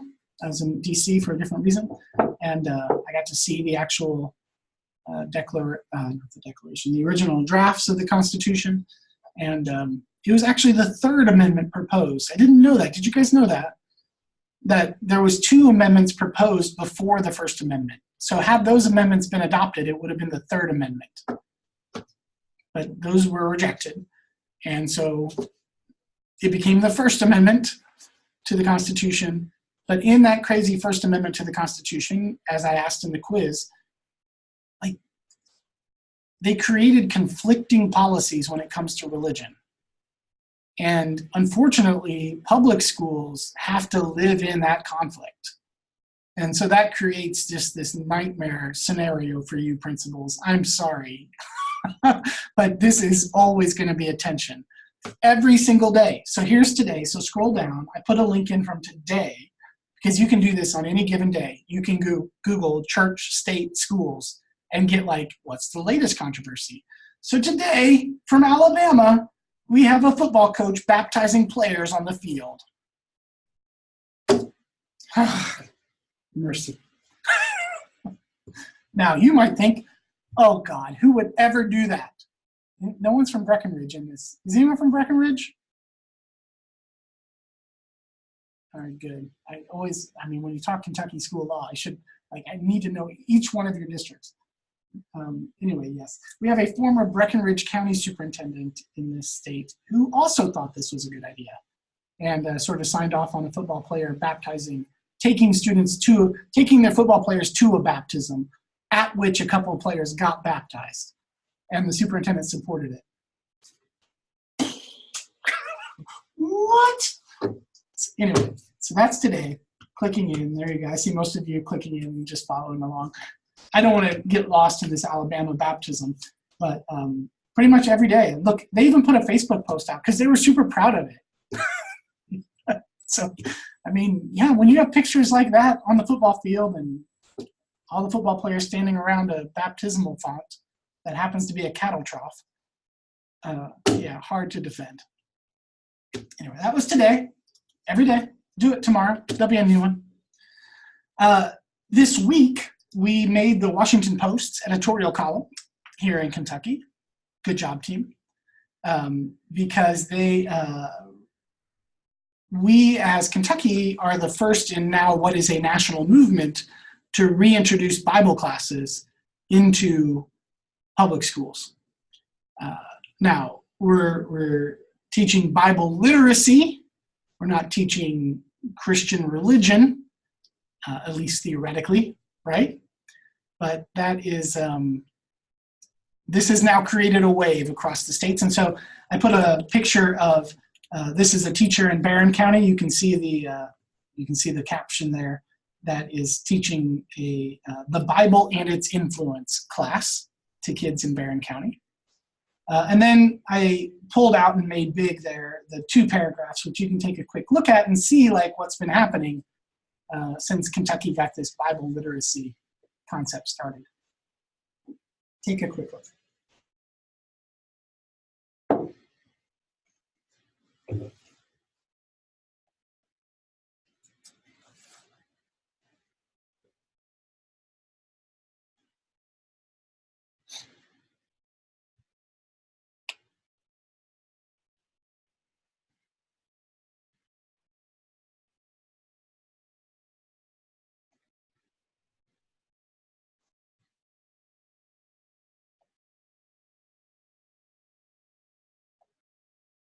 All right.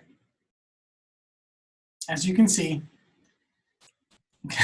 Kentucky finds itself at the front of this particular movement. There's lots of variations. This one in particular is just where Kentucky is out leading the way. But that whatever the point in being made in this article, and I agree with, whatever the particular policy under debate is, there's been a re-embracing within the past few years of hard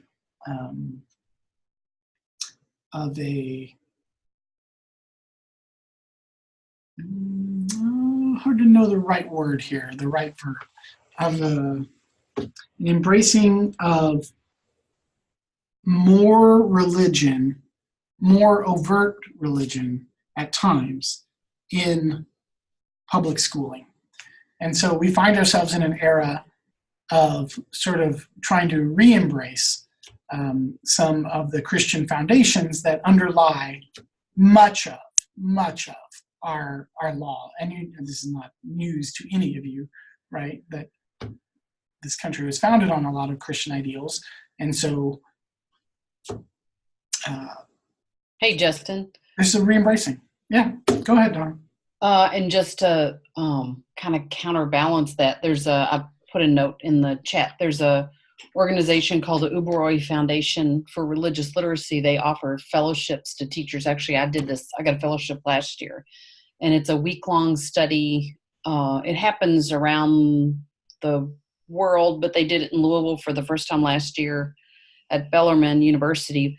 But it was initiated by a man who was a Sikh, and following 9/11, I don't know if you're not familiar with the Sikh. Some people say Sikh, but it's Sikh. They wear they have very long hair that they wind into a turban on top of their head. The men do.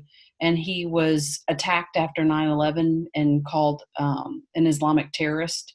And so he put resources toward the Uberoi Foundation to create this context for religious literacy. And it's based on Eastern religions and religions that are little known to Americans.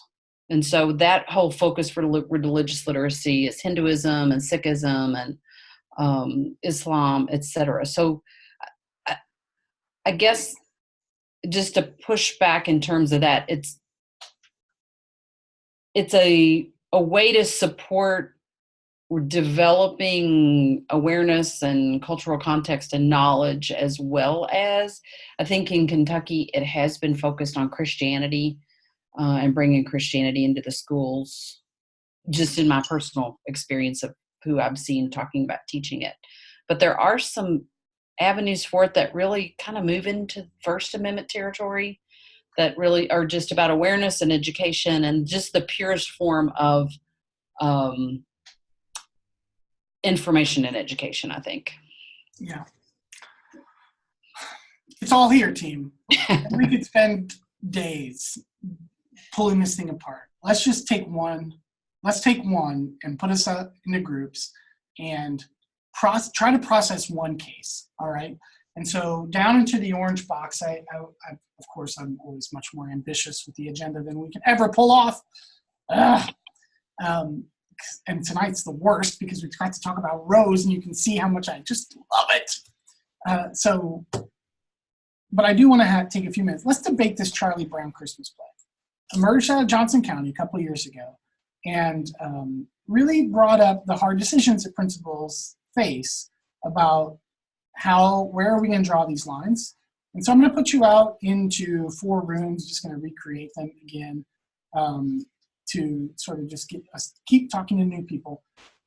So this video is pretty short. It's just a news clip.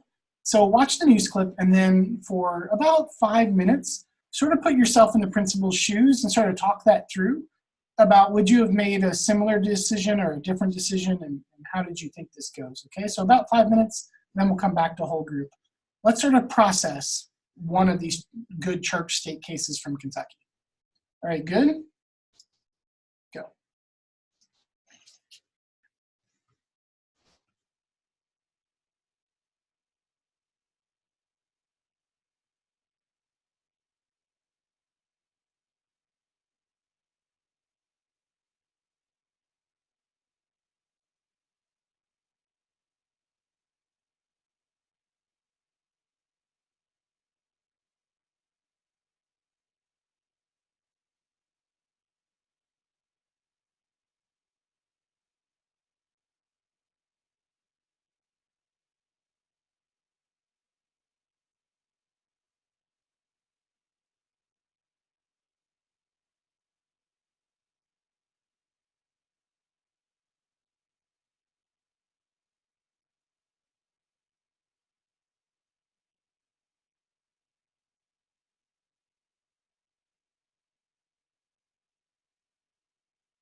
Is everyone done with the video?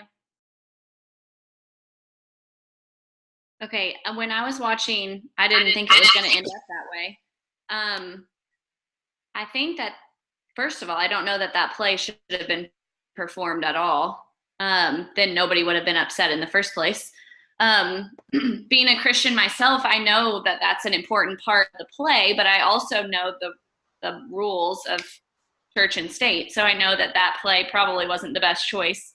But I think, and you all correct me if I'm wrong, that the parents are allowed to say that in the school, right? It's the educators, the staff that can't. Is that right?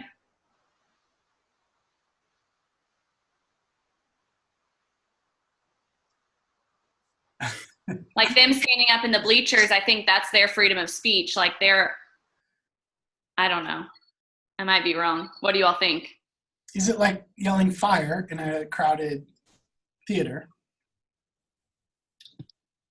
Like there's some speech we're not going to permit, right? Like that kind of disruptive speech we may not permit. But it's a great, I don't want to, there are lines for what parents can say. I don't know, as a school leader, I probably would have been pretty pissed off. However, as a school leader, sounds like it reached a pretty good resolution. I might have just been like, whew, maybe I'll keep my job.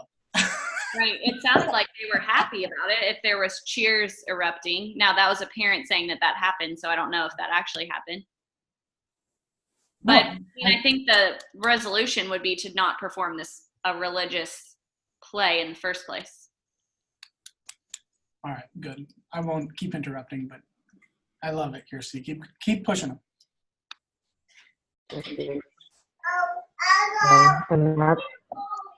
But then again, people have freedom of speech. You know what I mean? I mean, the parents obviously exercise their free right of speech in that. Yeah, totally. But as a school, you can't promote it.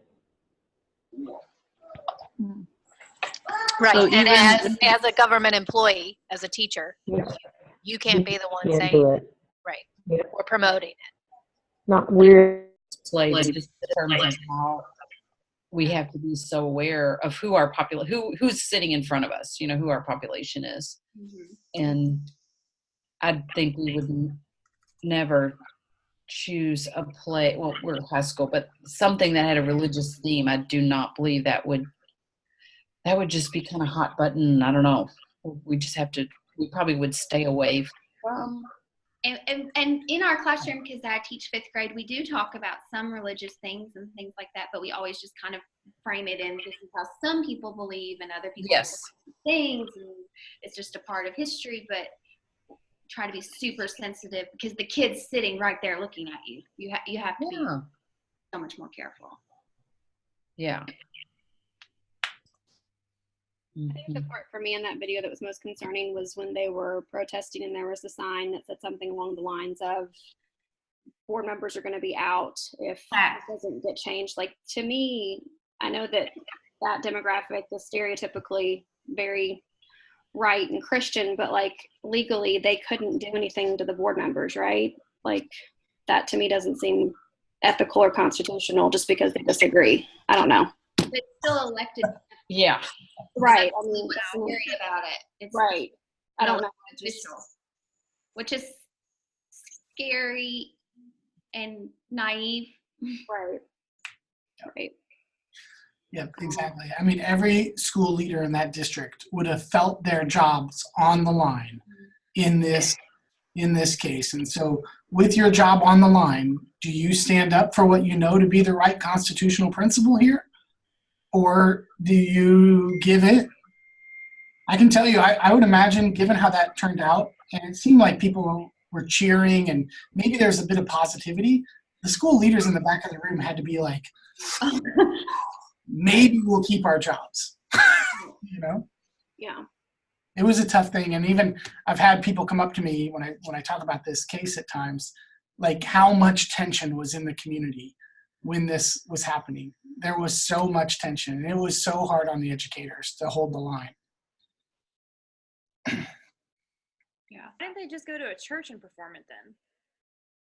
Mm. Like, it was such a big deal. Why don't they just put it on at a church and then actually have the child play that? The child probably doesn't know, nor does care.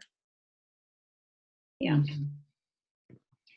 Well, And then moving forward, how do you avoid this type of situation happening again? Or you know? exactly. I mean, you all are assuming that the principal actually participated in the choice of the school play. It was probably just one of the teachers, just picking a play. And it's a Charlie Brown Christmas. I mean, Well, it's and not our governor was talking about education and said in our Judeo-Christian focused state, and we know that there are so many other faiths. That felt sort of threatening, maybe, if you weren't of Judeo, if you didn't follow sort of that context. So it's coming from the top. It's definitely coming from the top. It's the era that we live in. And so as you guys think about leading schools, you know that there is a very empowered Christian community these days that feels like they deserve to have their voices heard and their values represented in the public spaces. That rightly, I mean, their point to the local community is like, yes, we can vote you out, school board. And honestly, yes, they can. Yes, they can. It's, you know, it's the world that we live in. All right, I'm going to pull us all back because we're about at that witching hour.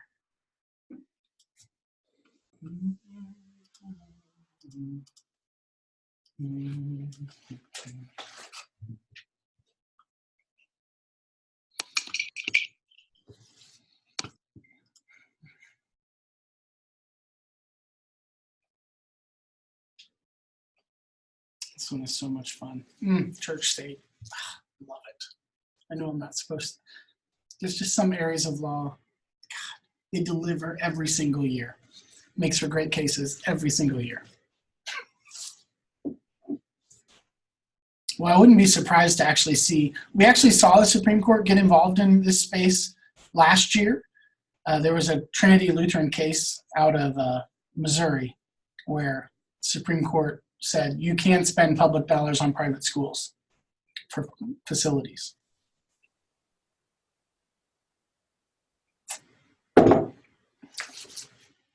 People are enjoying their discussion. 2 seconds.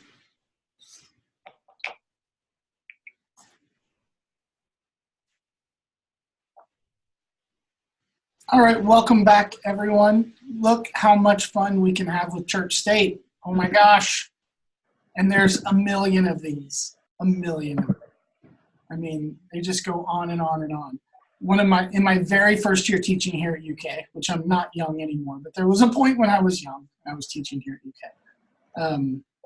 You know, as a kid, stupid kid coming out of graduate school, teaching Church State, and the student comes after me after class and says, so I've got this teacher that I collaborate with who's doing Word of the Week, and it was the holiday season, and so the Word of the Week increasingly became religious word, because we felt like it was important for kids to know all the word, like nativity, we need to know what that word means, right? Like, there's so much. It's everywhere. And we could have a long debate about Christmas trees in the classroom. Like, just think of that thing alone. How much time we could really think about Christmas trees in the classroom. Now, luckily, Coleman's like, this is public school problems. This is not my problem. And you're absolutely right. Like, but it's actually really interesting. If I was in the private school space, I'm not sure I want public schools teaching Bible classes, right? Like, one of the core reasons that someone chooses to pay for a private education is to get that religious instruction that you can't get in the public schools. And so I'm not sure how you would feel about it, but there's a lot here. We'll pick up here next time, okay? The last video that I'm gonna point you to and ask you to watch on your way out of class tonight is around this amazing case that happened out of Pennsylvania. I mean, just one of those that you salivate over, that happened once in a lifetime. And so there's this amazing case around intelligent design, which brings science and religion and school board powers, all kinds of things to bear. And so up there, you can see the Nova Intelligent Design. It's right above the orange box. And so it's just a 1-minute trailer. There's actually a 2-hour documentary. Nova did a 2-hour documentary on this one case, just to show you like how tasty this was, where it really does bring together instructional issues, church-state issues, school board power, legislative powers, all into one spectacular case. And we'll pick up there next time as we get into instructional issues, torts, and one other thing that I forget right now. I'm sorry, team.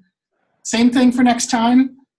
Jump in, do the modules, get the quizzes done, and on the case issue, you can do that Owensboro case. I might put a couple more there for you to choose from, but if you want to get the case done right away, just do the Owensboro case. That's fine with me. You have your interview questions now to proceed with for your principal interview, and pick yourself an SBDM policy to change. Okay, I know it's a lot, but it's summertime, and we're teaching you law and finance, and it's insane. I don't know why we're doing this, but we are, so you just got to survive the summer. All right, watch that documentary on your way out of class tonight just to preview next time, and I'll see you in 2 weeks. Good night, everyone. Night. I have one question real quick. Yeah, I'll stay in the room for whoever wants to chat.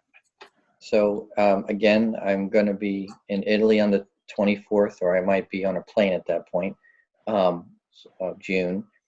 And I think that I read somewhere that we're supposed to be presenting something on the 24th that day.